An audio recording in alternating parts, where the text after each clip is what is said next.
Psaume 52.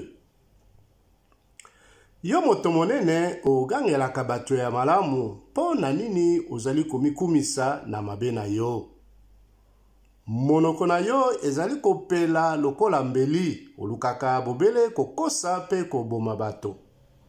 Olingaka mabe na esika ya malamu pe lokuta na esika ya makambo ya solo. Olingaka ko bimisa maloba oyo ebebisaka, nyonso oyo olobaka ezali lokuta. Kasi Nzambe ye moko akoboma yo libela, akobengana yo pe akolongola yo na mokili. Tango bato ya bosembo bakomona boye, bakoseka yo, bakobanga Nzambe pe bakoloba tala moto oyo. Atiaki motema na bomengo na ye kasi na Nzambe te. Azalaki komimona makasi po na mobulu na ye.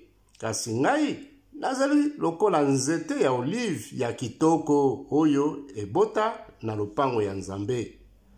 Nazali kotia motema na ngai na bosembo na ye, po yango ezali ya seko.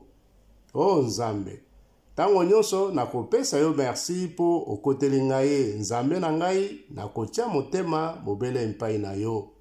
Pamba te opesaka bolamu na bato na yo.